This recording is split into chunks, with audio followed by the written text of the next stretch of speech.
Ngiye kujya nkubaza boro ntuyitekerezo. Ngiye kujya nkubwira Bob Pro uhita umuvuga mu ijambo rimwe. The greatest. Ese undi nta gitaramo wigeze utegura? Oya, umunsi umwe nigeze nkorana n'umugabo witwa Andi Bumuntu. Yari afite agasesheni. Oya, aragitosa se nk'akandi kabyinaga kare kazi se. Igitenge aragitosa. Ibyo bintu bituma n'aka gakoma ndi kunywa nkareka nkahita njye ni igiki yatoye. Ni igitenge yarakivuze, igitenge aragitosa. Ariko ushyizeho nk'iyera ya yindi ngo put it in put it in. Nuko tutazi icyongereza ugasaba bari kuyicuranga ariko ikinyafu bayibaninze ngo cyangwa yindi ngo akinyuma ngo nitwemeye kuyiplaying. Ariko bakikinira za Rihanna ya yindi ngo aramuhisha dore mi fa sol wase ko turi translating iyo ngari igishe gukeruye none wasanga Nudukwiye question ngiye kukubaza. Ngiye kujya nkubaza boro ntuyitekerezo bya bintu byawe bigiye kubanza kugutekereza ukaraga umuto. Nk'urugero ngiye kujya nkubwira Bob Pro uhita umuvuga mu ijambo rimwe. The greatest. Umva? Okay, dutangire. Niwe mu artiste wa mbere wemera. Aho niwe yaba ari hanze y'igihugu. Wibihe byose? Kuri wowe. Artiste wa mbere ni Kumbona utangiye gutekereza. Michael Jackson. Umwacteur.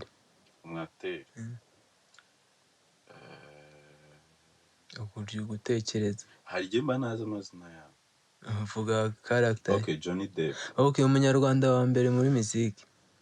Umunyarwanda wa mbere muri muziki. Umwartiste. Oya, ubu wigeze uba. Nyine all time kuri wowe. Wa all time. Hari umujama ucuranga inanga bita twande.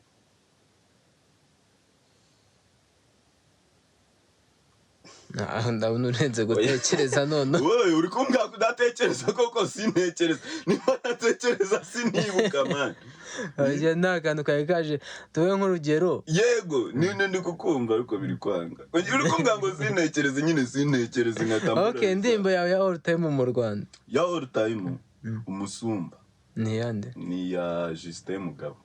Ntayo nzi. Beru muhuza ni wanjye. Yitwa umusumba. Okay, twagiye none. Ni cyo kintu umusore yicuza kuba yarakoze. Ntacyo. Ni cyo kintu wicuza kuba utarakoze. Ntacyo. Umusore gushyira mu bwenge bwe. I swear, njyewe ndi. Nta kintu regreta mu minyuma niyo waba ukiri umupeti. Wapi? I am where I am supposed to be. Eje bundi yupfa ni cyo kintu ari kubabara usize udakoze. Ubu nayo kuba nsize nakoze udufilme. Udufilme twawe ntuzapfa ukadusiga. Ariko ngenda nshobora gupfa nkoze kamwe ntari. Kandi n'ejo bundi wari ugiye. Nyine ni sinakubwiye se ko natekereje no ku dufilme twanjye ndi mu nzira igenda.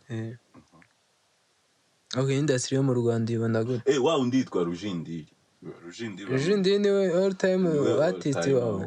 All time. Rujindiri. Agafilme k'Akanyarwanda ntakaba? Agafilme k'Akanyarwanda k'ibihe byose. Hari agafilme kitwaga wa mujama witwa Dismas uramuzi? Oya. Ya filme ko yari legend yitwaga Gukimeza. Fabiola. Rusisibiranya. Yitwa Rusisibiranya. Ni wa undi Dismas uramuzi? Mukesha watwari. Mukesha watwari Dismas bagakinnye kera abayiba abari umusikama wa danger yiba abantu intama agaheza umurima. Ntabwo nzi bakakibaho. Ahubwo ujyana kuntu ibintu by'ubu ngo bitagifata. Reba nko kuntu Mugisha yadufashe. Mugisha ko none siko na entertainment yari yaza. Kerega abarundi banyu adufata kwaje. Karirimbo mfasha mana. Abaruriro badutaye. Umunsi umwe abarundi bigeze kuturaninga muri industry. Okay, umu producer urenze. Wigeze ubaho? Kuri wowe mu Rwanda. Umu producer urenze wigeze ubaho mu Rwanda. Bob. Okay, byangora gufatamo abantu batatu. Bob, Pastor P na ntuza na yitwa ndi wa mjama akoraga ba Rafiki. Kuko ambwiye ngo sintekereza ugasindi gutekereza biri kumflashing. Hari Bob, hari Pastor P, hari na JP Pro. JP uramuzi nyamna DJ ma DJ Chigoma yakoreye na Miss George abo nabo ku gihe cyawe oya nabibihe byose nabo ku gihe cyawe ngaho mbwira dukoraga quiz tujye tujya mu mada tuve ngo JP uramuzi ati wapi JP Pro aba producer benshi gani baba bazwi na Bobo wasanga ari umuntu utamuzi I swear to God Bobo Pro on the beat Bobo Pro on the beat cyane on the mix niba nasigaye afite jingo nyinshi iyo akabiti yakikorera ashyiraho on the beat yaba yabimixinze on the mix niyo wayimwumvishije afite akandi ashyiramo Bobo Pro listen okay abo batatu ariko Bobo ubwo ngubu si ufite isoko indirimbo atawe mugisha ntabwo imenyekana ntabwo ari uko itamenyekana ahubwo nyine ugomba kujya kumushyirishamo asigaye abanza kujya gushyiraho amavuta niwe uyirambikaho ibiganza ubu ni pasiteri w'indirimbo I bless you I bless you I bless you okay umuvideographer w'ibihe byose bigeze ubaho wenda ntuvuge w'ibihe byose aho tumupeti yakoraga boro mbona yanyemeje wigeze kukwemezwa naragutriginze cyangwa akagaboro wagakomye Meddy ararenze Meddy is good Meddy is good undi seninde na Mariva was good Mariva yajyaga agira shots nziza ntabwo nzi abo bajama ntabwo nzanu bagiye but those guys okay no indirimbo eshatu zawe za nk'eshatu wagereranya ziriya zindi za 2011 zawe muri generasiyo yawe ega n'ubu baracyazumva yego za zindi wabonye ko nuza King James yasodinza kandi bari kuvuga ngo ni scam I don't give a fuck about scam se kandi byarabaye ngaho ugenda uyishaketi kuyindi ninyo kubonera uramangana kuri outside kuri black market ko wabugiye kuyayiguze nyine nibyo ndi kukubwira ariko nta mupeti nzubu wasodinza ase kera gitaramo tuzakijyamo oya nkunda kuzumva kuri YouTube ujye utajya kumushyigikira hariya se biba bivuga neza niyo mpamvu tudateza imbere niwe wambwiye impamvu nano bakora ibintu bya download ngo wumvire offline abahanzi bacu bakira okay reka nkubwire impamvu najya njya muri show zo mu Rwanda mose show ubundi show ntabwo aho kuririmba gusa show uba ugiye kureba umusanyi no ku entertaining ahubwo twebwe hano yenda n'ibidasona neza uraba wambaye neza watuzaniye n'ababyinnyi hari utundi tuturangaza sibyo akarafani yarabikoze yaje mu isanduku yaje muki nkuko nuko entertaining ari yego sound niba mbi ikintu cya mbere judging ni sound izina ujyayo ukumva nibivuga neza ujya baze nka Felakuti bibe byumvikana fresh kabisa bibafuru byumva sibyo nibyanga kuri sound ako murarena zirimo murarena ntuzaba judging uziko basigaye bakora boro iyunguruye none ibitigita n'umutima ukumva uri kubyinamo imbere ikibazo nabo bantu bitwa aba engineer baba bari inyuma yayo masound hari igihe ujyayo nyine bizaniye abazungu nko muri za bare na zaki ukagira ngo ni inyarwanda kumva bisona fresh akuzajye mana ngerageza kujya mu bitaramo by'inyarwanda nkitahira kubera ese undi nagitamo wigeze utegura oya muzakunumva wari unoze oya umunsi umwe nigeze nkorana n'umugabo witwa Andi Bumuntu yari afite agasesheni nyuma ya bahungu bitwaga baje mu Rwanda Boys to Men nibwo numva nigeze ukorana ari yayo na kabiri na gatatu ni na gatatu cyane na kane Venven 23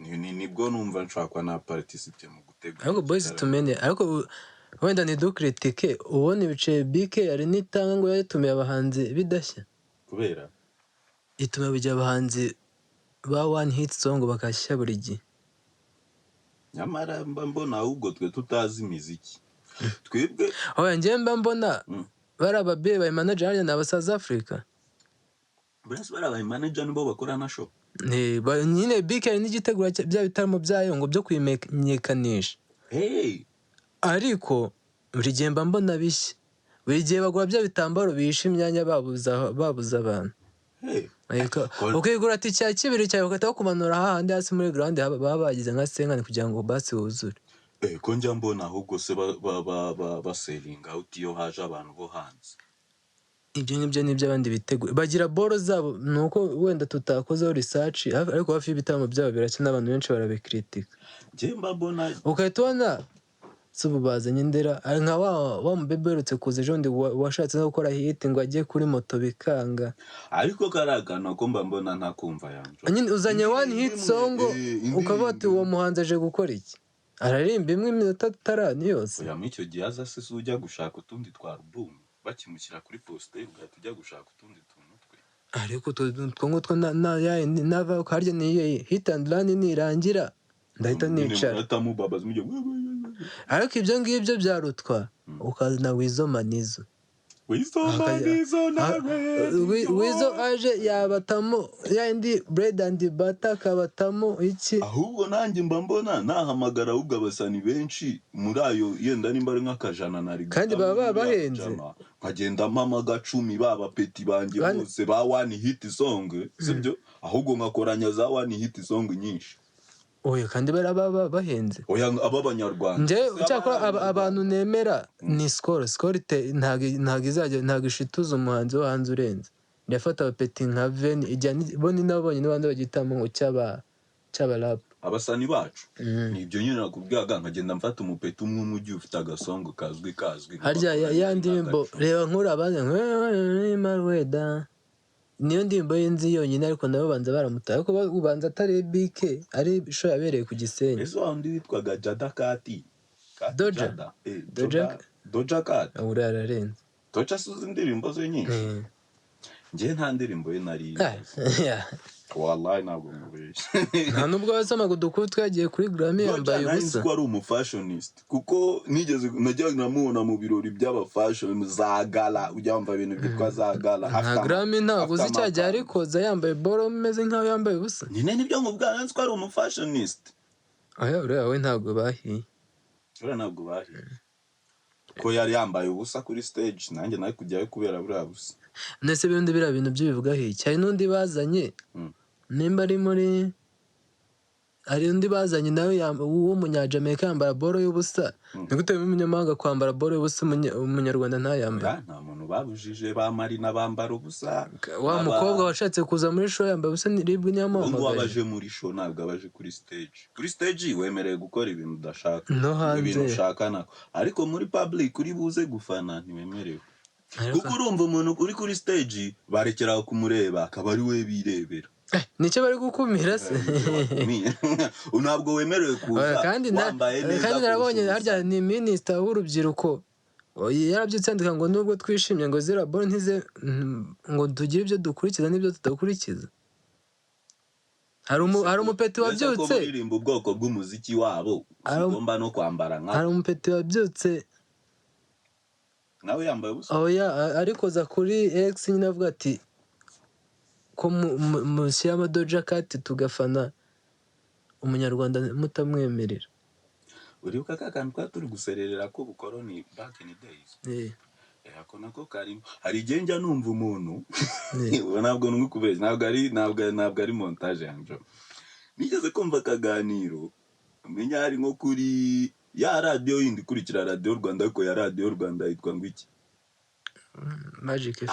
Magic FM ari abajama bari kuvuga ibyo bintu by'ibyo byo gucriticizinga nyine ngo imyitwarire kuri stage n'uburyo abanyarwanda ngo batagakoresheje imvugo nyandagazi all those things uzi muri background yabo umuziki wari urimo harimo Nicki Minaj na Lil Wayne ariko nanone ariko nk'ibyo bintu ngiye nkabigiye ugasanga ngo bari kubivuga noneho mu buryo bwiza ikinyafura kibaninze hano ariko usizeho nk'iyera ya yindi ngo put it in puriri nuko tutazi icyongereza ugasanga bari kuyicuranga ariko ikinyafura bayibaninze ngo cyangwa yindi ngo akinyuma ngo nitwemeye kuyiplaying ariko bakikinira za Rihanna ya yindi ngo aramurisha dore mi fa sol wase ko turi translating iyo ngari igishe gukeruye none wasanga icyongereza kwa kitavugwa cyane mu Rwanda bavuga ati ababyumva ni bake ariko nabo bake twabubyumvisha ariko mwebwe murasobanukiwe nanone ntabwo tuba tugomba kumvisha ibintu bitari byiza abantu badasobanukiwe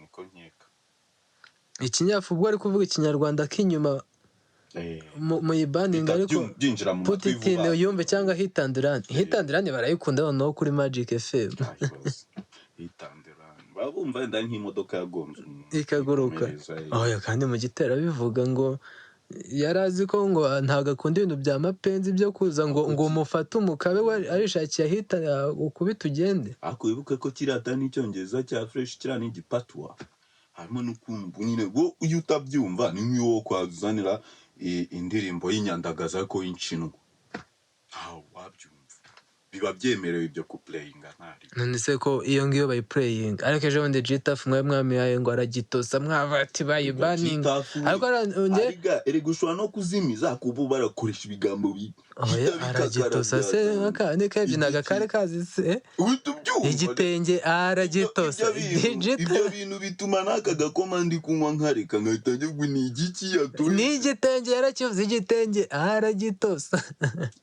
ariko nibyo nakunze umuvugizi wa RIB Dr Murangira yavuze ati ariko umuvugizi wa RIB no Dr ni Dr Murangira BTL yego RIB warya ntabwo ari insirikare oya ariko nayo ni part of the government institute nyine ese muri RIB bagenda n'imbunda ntabwo baramfata ariko barazigira ntabwo baza kugufata ubatemye kuko bagira n'ipingo none umudokiteri ese gushaka umwaka doctor akaba yari nka kano cyangwa ari major none se docteur colonel we ntibaba bamufite mu Buganda Dr Colonel nde yavuze akaboro ndagakunda yavuze ati ariko ko mwihaye uriya mwana zose tuzishyire ku murongo uko mwamwihaye ngo aragitosa tuyimanure namwe zose tuzishyire ku murongo cyangwa ni ka kaboro bavuze ni papa cyangwa akavuze hano mugira ishyamba mujya kamunyangire nimba umwanze twese tumwana muri showbiz yacu nyine bareba tutagenda neza I don't know why oya bajya mu nyangire agamunyangire barayigira iyo boro musa out of camera sko bari abahomi musa iyo boro reba nkako out of camera abanyamakuru n'abasana buri abantu b'abahomi nagiye mbabona nabari kumwe ariko iyo bageze ku bintu by'utuntu ngo twudu content mucamanita kanundi oya ntago ari ikibazo ko bava kuri makafone bakongera bakababaho oya ntago bari bube bari kumwe boro ndi kuvuga bagira boro zakubera icyo utakubise yanze kandi wakubise umusa nitumuye interview bagakubanira nyine kada bati wenda ntitumentioning izina ariko nimba tugiye kuvuga ibinyamakuru ariko ntituvuga abantu ntitumuye interview RBA kati kubaninga isi kati kubaninga hose nyine ariko guha akoze amakosa yanjo ariko ukorera ikosa umuntu umwe ariko bahise bishyira muri ni mu nyangire nashwanye na Musa sinashwanye na Josh reka Josh am interview none se twe byagize umuntu duhemukira turi abafotographers twabyumvikana ahubwo ntazongera kumufotora iyo ni mu nyangenge wankubita ibice nkajya kwifotora iyo ni mu nyangenge boro mwapfuye sinyizi ariko rata ntabwo tuzi gukora business as business je reba nk'urugero nka kuno urambwiye ngo uriya umuntu ngo atera stress cyangwa twapfuye ku kaboro ngo ntituzamukorere ugiye kuzamunyangiye muri business nta nkubita ibice ngiye gukora dushatse kukuzimya se kuko utaduha kuyukorera kandi ari none abanyamakuru ndabizi nibo bakina abantu ukiba udashaka kandi iyo umaze kuyabona ariko ako ni agacu nyine n'ibya genge ni harya niki ni agakundi muri gushaka gukora agakundi tumere nk'aho tubasavinga reba nka Bitre biriya bintu yavuze Bitre yavuze ngo iki Descartes na Godfather bamara iki muziki nyarwanda ariko namwe mujya mu gakundi kataraka umuziki kuki njya guha interview umuntu utari mu muziki kandi umunyamuziki erega yamjo reka nguhe ibice bitatu bya showbiz araba blogger sibyo ibice bitatu bya showbiz hari umuziki yego abantu bumva ubwo nyine hakabamo n'aba DJ n'ababafasha guplaying iyo muziki n'abafasha kuyiproducing sibyo hakaba ibintu byitwa abanyamatiku cyangwa abapaparazi abantu nyine bavuga bullshit ariko bari mwe badekata n'abapaparazi ngo ujye mu bantu baba bullshit aba bullshit bagira industry yabo guma mu muziki nushaka guha interview umuntu ufite relationship n'umuziki nkaba Lucky wenda sinzi Lucky urabona we yibera muri showbiz abaziranye n'abasani n'iki sibyo ariko ninjya kwa Gasuku cyangwa nkigira kundi muvandimwe nawe ufite indi industry no mu blogger yego ufite industry ninjya muri industry y'aba blogger ni nemere nserere n'aba blogger sibyo ariko ne kuvuga ngo aba blogger bazagira ikintu bafasha ku muziki wa ariko nabona cya kindi ngo ntugatume umuntu nyine akwicaraho wagiye kwicara ku ntebe y'Aburahamu ya barakwiha aka kanya ndetse aka kanya sikahita kubisa umugore Godfather yahise ashaka uko bishoboka kose abone nimero z'umugore we uje kunyituma uje kuri boro zanjye ariko turi mu bapaparazi kuki ushaka gusota icyiciro cy'abapaparazi abapaparazi rego ubu ntibakigendana udufoto ngo bafotora umuntu umupaparazi ari bushaka inkuru nyine iri bumekinge shobora nonese yanje ubwo burumva nka Godfather yakavuze ikigo nonese nyine bafite umusaruro kuri industry yacu cyangwa no gusenya nje bitre turemezanye kuri industry yabo bafite umusaruro ntawe nje muri industry yaba ntago bari bakora boro yose uzayumve haba kuri X haba kuri TikTok ntibago bari bakora boro iri kuzamura umuntu bagora buri negativity y'umuntu runaka yego kuko ariyo potential bazamurira nawe ujya ha positive wishaka kujya kuri negative reka nkubwire impamvu kuko abantu bose bareklama izo story baba barabanje kuba abashuti baba Godfather then Godfather yazavuga kaboro wakoze katari keza you jump out hari abantu batabye nka bicara bati ngiye ntago twigeze tugira yashatse kunya ariko nawe wapi ngiye urasenya gusa ugomba kumuprovoka nyine none se urumva Godfather yabona views ate ko yaniyongoza n'umuntu wari wese nyine kugira views ko ni umuboroga ahubwo wowe jya mu banyamuziki hari abapeti bikorera umuziki bafite Godfather nta limit agira nta limit umuboroga agira bagomba kuvuga all the shit ariko wowe nje nimba ndi umuziki nkaba ndirimba gospel for instance none se musa waka kanya nakwiha inshuro tarani ntago wansubiza hoye kandi ariko kazi kawe ushatse kunyomoza yanjo nimba ngende umustar for instance ubwo ndi property ndi public property arakana abantu batajya bumva buriya wo ninzwe na burumwe nigo buri muntu wese agufite access kuko accessing ibihangano bya sibyo hari abantu rero bazagaburirwa no kukuvuga neza hari n'abazagaburirwa no kukuvuga nabi kuko twese nitujya muri one side hari ababikora better than me nje nzajya nshaka utuntu nje mvuga ati ariko yanje urabona iriya nyogosho ye y'ubufu kuko abantu bose baravuga yanje turamukunda nje nzashaka akantu nyine kangira different na babande nje none nje nishyire mu gaparti kavuga ati ndagukunda sibyo nkunda n'ibihangano byawe ariko kugira ngo nanjye mbone ukuntu nkuriraho ntabwo ndashaka akantu kandi nkuvugaho nyine okay nubwo ntibabakomeje ntabwo baba bakomeje okay hari abakomeza uko njya mbona mu Rwanda hari ukuntu bijya reba ariko nka boro bagaseri reba nka boro wenda ngo tuvuge baramufunze umujene avuga ikirego cyawe bati mumuhezeyo nyigo kubera ko urubuga ni urwa bose hari n'igihe umujama aba bivuga kugira ngo ashyushye akariro nyine abantu bazana ako kariro karakora akariro kagakora iyo kagukoreye urahomba nyine